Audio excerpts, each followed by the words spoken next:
Well, good morning, everyone. So it is October 13th, which is Thanksgiving Day up here in Canada, and back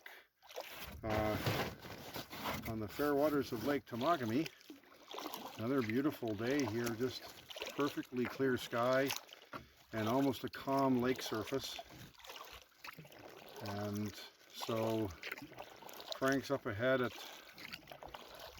Spawning Lake.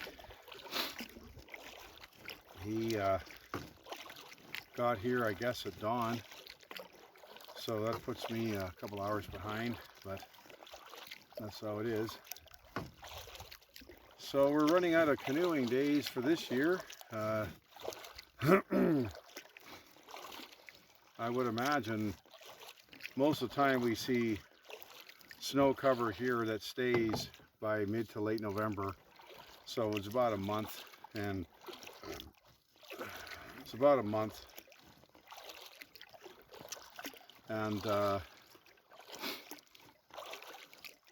we'll see what's left. But days like this are nice. It's a little cool in the beginning, but it doesn't take long to get to 20 degrees and pretty nice weather. So we're going up into some lakes off of Spawning Lake. I haven't been to Spawning Lake before. Always gone on Loon Bay and never gone beyond in this area. So I'm kind of curious and looking forward to it, and we will see what we can find.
So I'm on Spawning Bay. I got a kilometer and a bit to go to the portage into Spawning Lake, and then paddle across there, and I'm going to meet Frank there. We're going to go on and have lunch and then have our day before it's time to go out. But well, I tell you, this is just a gorgeous day here, boy. Oh boy. It's just the slightest of zephyrs blowing. There isn't a cloud in the sky. The sky is just brilliantly clear, and the lighting conditions are amazing.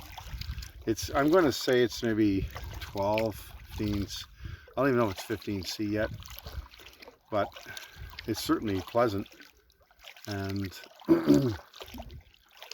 I just think it's wonderful when you live in Northern Ontario now, that with an hour and a half drive or whatever, you can a little bit of paddling. I mean, I've only been on the water an hour, and you're all into this. It's awesome. You know?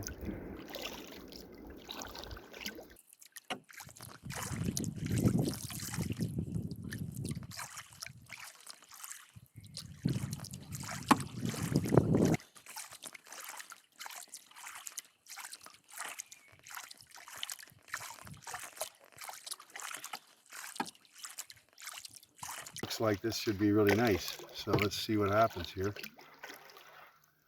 This is about an 800 meter portage, and it is supposedly flat with you know, just roots and stuff. So we'll see. Going off at about the right half of that image here, you can just see the more or less dry riverbed there. Magic come spring, that's a bit different, but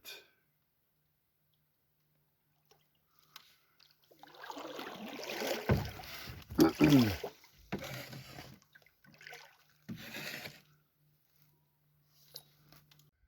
I just finished the portage here into Spawning Lake, which is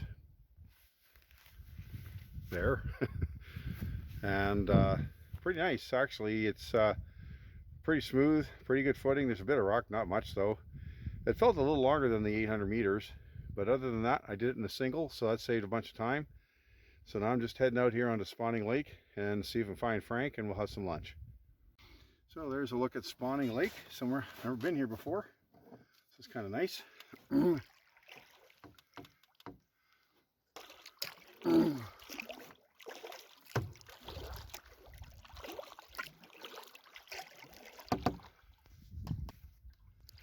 So here we are, Spawning Lake, and I'm got about a 1.3K up here to the McLaren Lake entrance where he's supposed to be. So it won't be too far, and I'm looking forward to lunch. So there's a good whole bunch of things together here that'll be nice.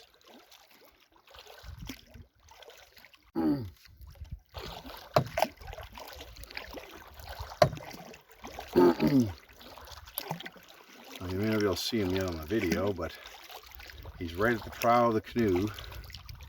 So we're a bit to the right of the prow from the aspect of the camera. And he's come out of the McLaren portage and headed straight for me.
Shouldn't be that hard. Let's see here.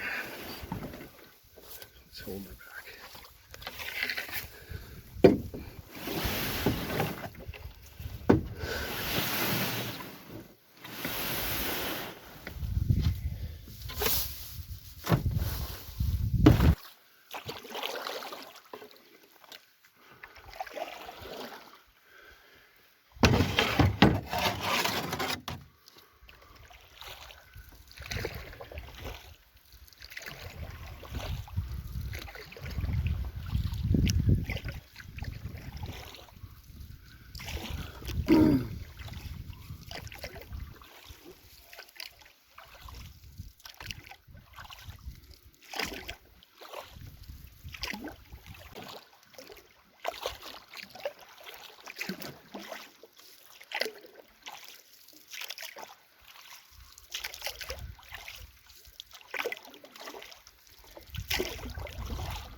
that's a little deeper, eh? So let's go through the middle. Or is it mucky? Hard to tell if that's muck or growth. Rock.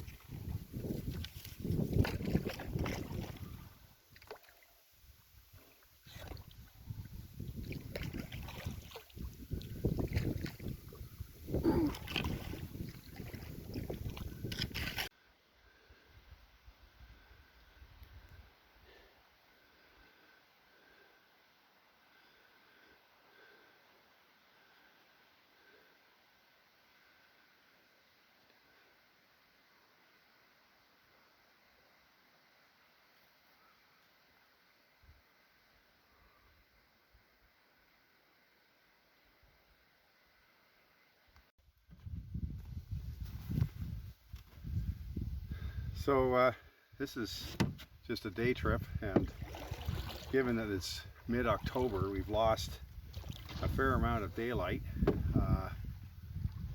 probably something like 3 to 4 hours by now compared to June, and so we're turning around now to paddle out of here and try to, with the idea of getting to the dock at sunset. So we're here on the water where they can still see us, but according to Frank, because he always tells the truth, this used to have a foot of water in it, more than this, because right now she's pretty low. But I think it's probably just because it's fall, because you often get lower. Okay, let's go turn around here. We'll get to use the, got a bit of a breeze blowing, so I think the paddle home in the big lake, although I'll have my ballast jugs, will be slower, but that's okay. And that may go down a bit when we get to a little bit as we get closer to sunset and the atmospheric heating goes down. So this is the Axum Jackson side of this, is to get through these areas where the grass is really matted. I'm gonna switch over here, and you're not sure whether it's matted grass or it's a mound of muck, so just have to kind of guess. See, right here I'm on something, you can just feel it. It's just the boat's not moving.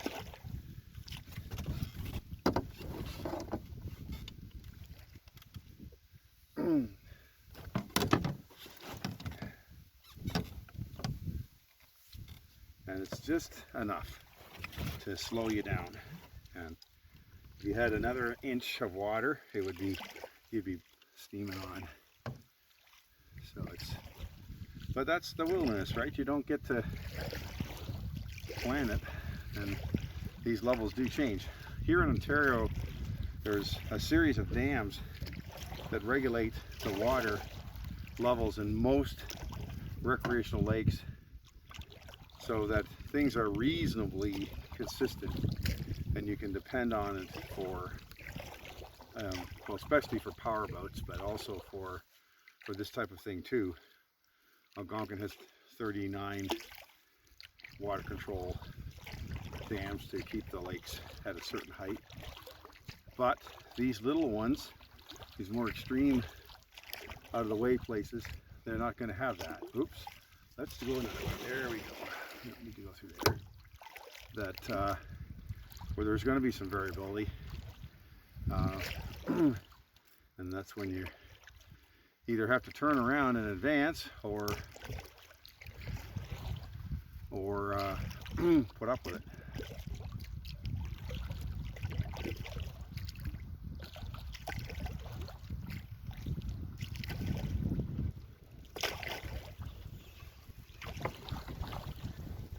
We're getting around so far, not too bad.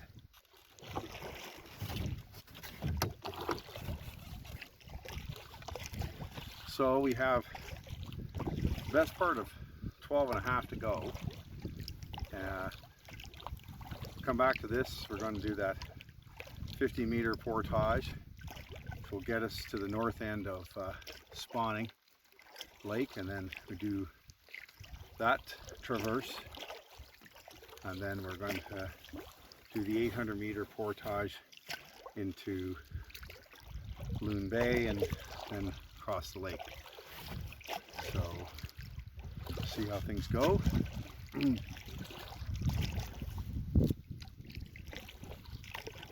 Yeah, pretty beautiful day, I'll say that. My goodness, fall can be just terrific here. If you don't get the heat, you get sometimes better sun angles for pictures and video, and there's no bugs. And you only have to come here in June to understand how nice that is.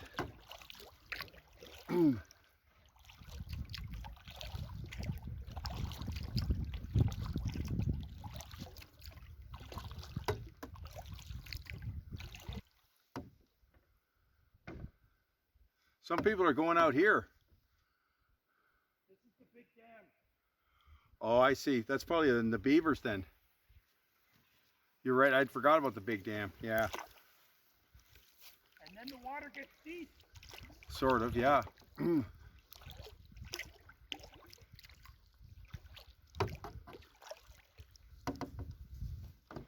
we got the big dam again here. This time I'm going to show you what I do. Leave it on here. I don't know if you'll see much, but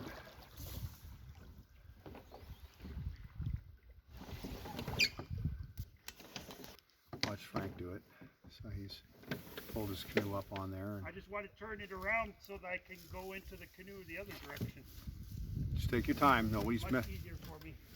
Just take your time. That's all that matters.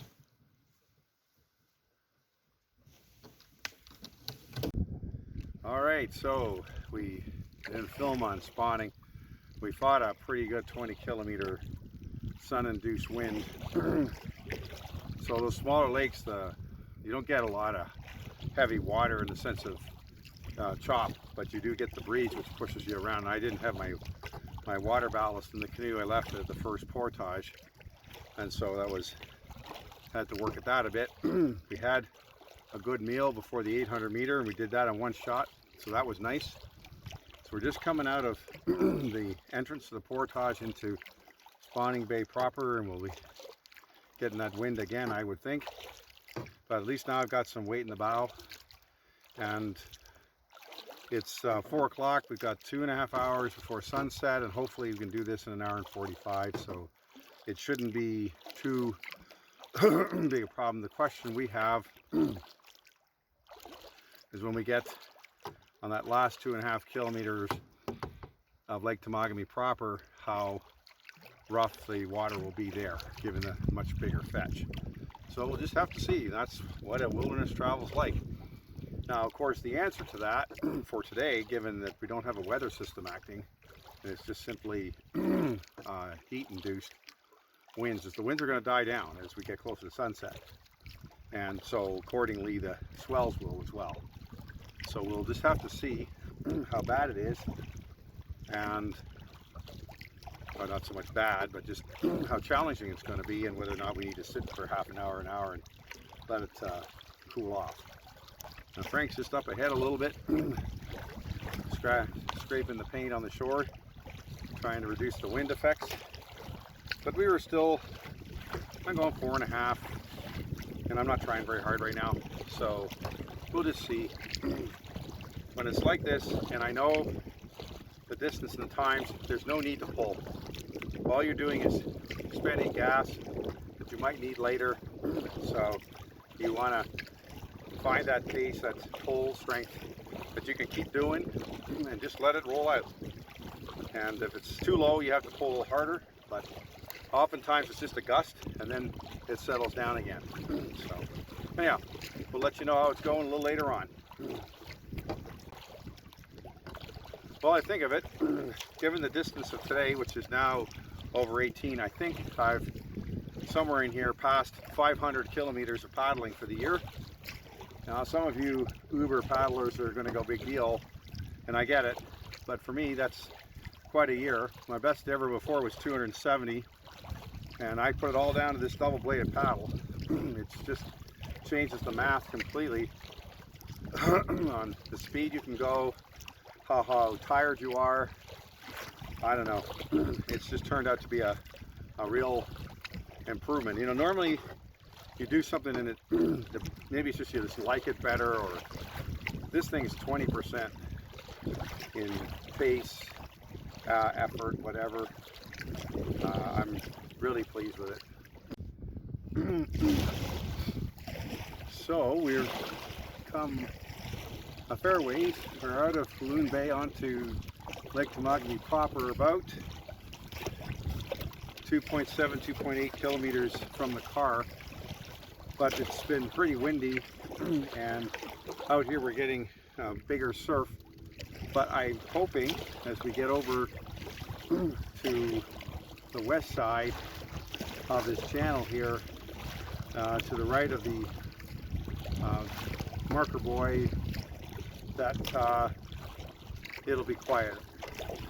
So that's another 600 or 700 meters.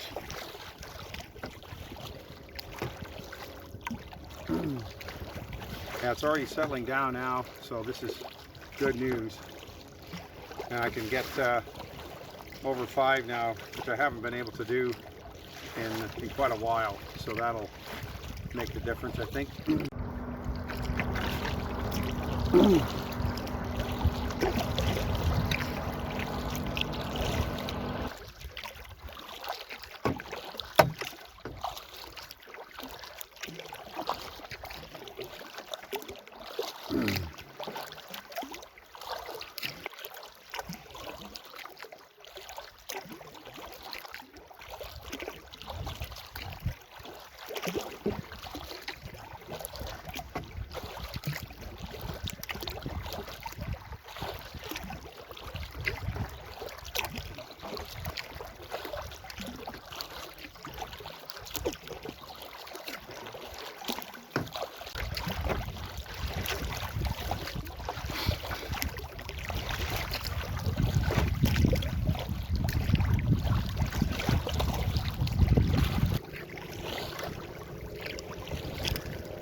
Oh no, it was all right. A little windy there across the big gap, but other than that, but it wasn't that choppy. Yeah. I thought it'd been worse.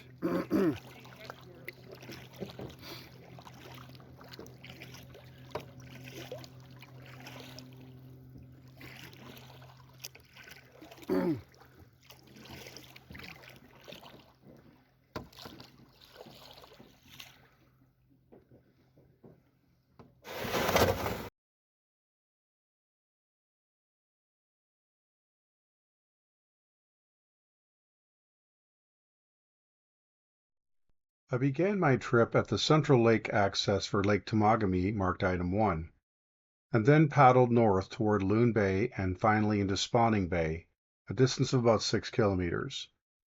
The 830-meter portage into Spawning Lake is marked at item 2. On Spawning Lake I met Frank, and then we paddled the length of the lake to a smaller portage that got us into the Grassy stream, which we took as far as we could until we were blocked by debris, nearly making it to Pineview Lake, marked item 3. This was a day of fine weather in mid-fall for here in Ontario. My day totals were 22.7 kilometers of paddling. I did 4 portages single portages this time for a total of 2 kilometers. I had then a 24.7 kilometer distance of human powered travel, which I did in 7 hours and 10 minutes. Thank you for coming along.